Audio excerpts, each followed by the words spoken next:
Capítulo 17. Sobre a divina sabedoria. 160.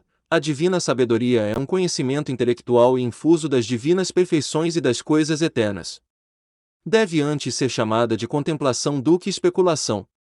A ciência é adquirida e gera o conhecimento da divina bondade, e deseja conhecer o que não pode ser obtido sem esforço e trabalho. Esse desejo não conhece o que ele conhece, embora entenda isto tudo. Ou seja, os homens que são científicos se entretêm com o conhecimento das coisas deste mundo, e os sábios vivem imersos no próprio Deus.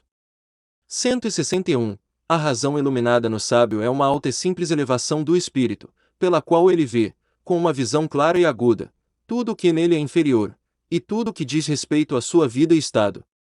É isto que torna a alma simples, esclarecida, uniforme, espiritualizada, totalmente introvertida e abstraída de todas as coisas criadas. Isto a move e lança para longe com uma suave violência. Os corações dos humildes e dos suscetíveis a aprender, ela enche com abundância de doçuras, paz e prazer. Finalmente, o homem sábio diz dela que trouxe todas as boas coisas de uma só vez. Venerum me omnia bona pariter cum illa, sábio 7.11. 162. Você deve saber que a maior parte dos homens vive pela opinião e julga de acordo com os enganos da imaginação e dos sentidos. O homem que é sábio julga todas as coisas de acordo com a real veracidade que há nelas. Seu trabalho é entender, conceber, penetrar e transcender todo o ser criado, inclusive a si mesmo. 163. É uma grande propriedade do homem sábio fazer muito e dizer pouco. 164. A sabedoria é descoberta nas obras e nas palavras dos sábios. Aquele que é mestre absoluto de todas as suas paixões, moções e afeições é visto em todas as suas atitudes como uma quieta e silenciosa água na qual a sabedoria brilha com clareza.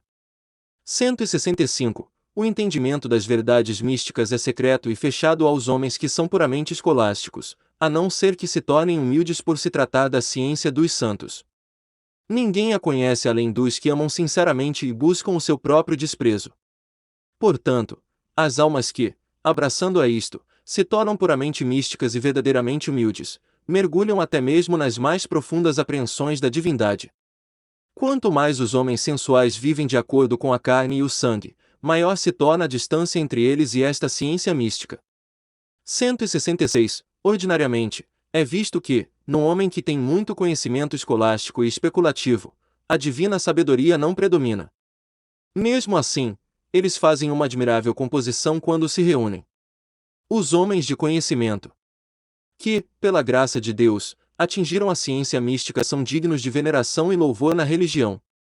167. As ações externas dos sábios e místicos, que são mais passivas do que ativas, embora sejam um grande tormento para eles, mesmo assim são prudentemente ordenadas, em número, peso e medida. 168. Os sermões dos homens de conhecimento que carecem de espírito, embora sejam compostos por muitas histórias, elegantes descrições, discursos acurados e provas primorosas, não são de forma alguma a palavra de Deus, mas as palavras dos homens, cobertas com falso ouro. Estes pregadores expoliam os cristãos, alimentando-os com vento e vaidade, e assim são, todos eles, vazios de Deus. 169. Estes professores alimentam os seus ouvintes com o vento de danosas sutilezas, dando-lhes pedras ao invés de pão, folhas no lugar de frutas e insossa terra misturada com mel envenenado no lugar do verdadeiro alimento. Estes são os que correm atrás da fama, erguendo um ídolo de reputação e aplauso, ao invés de buscarem a glória de Deus e a edificação espiritual dos homens. 170. Aqueles que pregam com zelo e sinceridade pregam por Deus. Aqueles que sem isto pregam, pregam por si mesmos. Aqueles que pregam a obra de Deus com o Espírito causam uma impressão no coração. Mas os que pregam sem o Espírito não vão além do ouvido. 171. A perfeição não consiste em ensinar, mas em fazer. Não é maior santo, nem um homem mais sábio, aquele que mais conhece a verdade, mas sim aquele que a pratica. 172. É uma máxima constante que a sabedoria divina gera humildade e que aquela que é obtida pelos estudiosos gera orgulho. 173. A santidade não consiste em se formar profundos e sutis conceitos sobre o conhecimento e os atributos de Deus, mas no amor por Deus e na autonegação. Portanto, O que se observa com maior frequência é que a santidade se encontra mais entre os simples e humildes do que entre os estudiosos. Quantas pobres e velhas mulheres existem no mundo, que pouco ou nada têm da ciência humana, mas que são ricas no amor de Deus? Quantos teólogos nós vemos que estão até as orelhas com a sua vã sabedoria, mas se encontram nus das coisas de verdadeira luz e caridade? 174. Lembre-se que sempre é bom falar como alguém que aprende e não como alguém que sabe. Considere uma grande honra ser reputado como um mero ignoramus, ao invés de um homem de sabedoria e prudência. 175. Entretanto, os estudiosos que são puramente especulativos têm alguns pequenos lampejos de espírito. Mas estes não brotam da simples profundeza da sabedoria eminente e divina que tem um ódio mortal para com formas e espécies. A mistura feita de um pouco conhecimento é sempre um obstáculo para a eterna, profunda, pura, simples e verdadeira sabedoria. Capítulo 18. Tratando do mesmo assunto. 176. Existem dois caminhos que levam ao conhecimento de Deus. Um é remoto, e o outro próximo. O primeiro é chamado especulação, o segundo, contemplação. Os estudiosos que seguem a especulação científica, através da doçura dos discursos sensíveis, se aproximam de Deus por este meio tanto quanto podem e por este auxílio se tornam capazes de amá-lo. Mas nenhum dos que seguem este caminho, que eles chamam escolástico, alcança por ele o caminho místico ou a excelência da união, transformação, simplicidade, luz, paz, tranquilidade e amor, como faz aquele que é trazido pela graça divina ao místico caminho da contemplação. 177. Estes homens de estudo que são apenas escolásticos não sabem o que é o Espírito e nem o que é se perder em Deus. Nem vieram ainda a provar o sabor da doce ambrosia que existe no mais profundo da alma, onde esta mantém o seu trono e se comunica com incrível, íntima e deliciosa fluência. Não. Existem ainda aqueles que mesmo condenam esta mística ciência, porque nem a conhecem e nem a provaram. 178. O teólogo que não prova a doçura da contemplação não tem justificativas para isto, pois não entra pelo portal apontando por São Paulo ao dizer: "Si quis intervos videtur sapiens esse, stultus fiat ut sit sapiens." Icor 3. 18. Se qualquer um entre vocês se julga sábio, torne-se ele um tolo para que possa ser sábio. Que ele mostre a sua humildade, considerando-se ignorante. 179. É uma regra geral, e também uma máxima na teologia mística, que a prática deve ser obtida antes da teoria.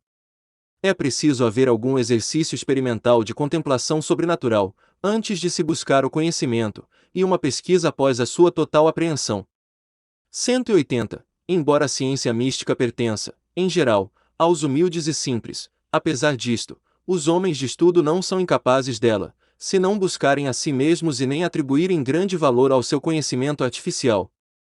Mais ainda se eles puderem esquecê-lo, como se nunca o tivessem tido, e o utilizarem apenas no seu local e momento apropriados, para pregar ou disputar quando chegar a sua vez. Após isto, que eles entreguem as suas mentes à simples e nua contemplação de Deus, sem forma, figura ou consideração. 181. O estudo que não for ordenado à glória de Deus é apenas um curto atalho para o inferno, não por causa do estudo em si, mas pelo vento do orgulho que este gera. Miserável é a maior parte dos homens nestes tempos, cujo único estudo é para satisfazer a insaciável curiosidade da natureza. 182. Muitos buscam Deus e não o encontram porque eles se movem mais por uma simples curiosidade do que por uma sincera, pura e reta intenção. Eles antes almejam os confortos espirituais do que o próprio Deus. Como eles não o procuram com verdade, eles não o encontram e nem aos prazeres espirituais. 183. Aquele que não se esforça para negar totalmente a si mesmo não estará verdadeiramente abstraído, e por isto nunca será capaz da verdade e da luz do Espírito. Para buscar a ciência mística, um homem nunca deve lidar com coisas exteriores, senão com prudência, e apenas naquelas que o seu ofício requeira. Raros são os homens que dão mais valor a ouvir do que a falar. Mas os sábios e os homens puramente místicos nunca falam, a não ser quando não o podem evitar, e nem se preocupam com qualquer coisa que não diga respeito aos seus ofícios. Mesmo então, eles se conduzem com grande prudência. 184. O Espírito da divina sabedoria enche os homens com doçura, governa-os com coragem e ilumina com excelência os que se submetem à sua direção. Onde o Espírito Divino habita há sempre simplicidade e santa liberdade.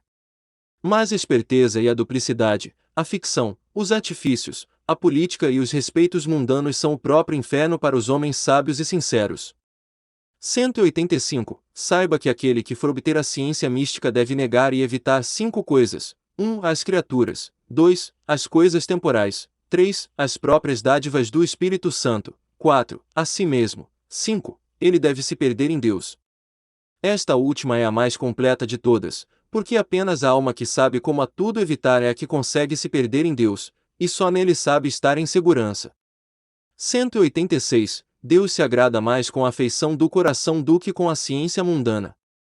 Uma coisa é limpar o coração de tudo aquilo que o aprisiona e polui, e outra fazer 1000 tarefas, ainda que boas e santas, sem se importar com esta pureza de coração, que é o principal para se obter a sabedoria divina. 187. Você nunca alcançará esta soberana e divina sabedoria se não tiver força, quando Deus o limpar em seu próprio tempo, não apenas em razão da sua aderência às bênçãos naturais e temporais, mas também pela aderência às sobrenaturais e sublimes, tais como as comunicações interiores, os êxtases, os raptos e outras gratuitas graças pelas quais a alma descansa e se entretém. 188. Muitas almas estão longe de chegar à quieta contemplação, à divina sabedoria e ao verdadeiro conhecimento, apesar de gastarem muitas horas na prece, e de receberem o sacramento todo dia. Elas não se sujeitam e submetem totalmente àquele que tem luz, não negam e conquistam a si mesmas, nem se entregam totalmente a Deus, com um perfeito despir e negar de si mesmas. Em suma, até que a alma esteja purificada no fogo da dor interna, ela jamais alcançará um estado de renovação, de transformação, de perfeita contemplação, de sabedoria divina e de afetiva união.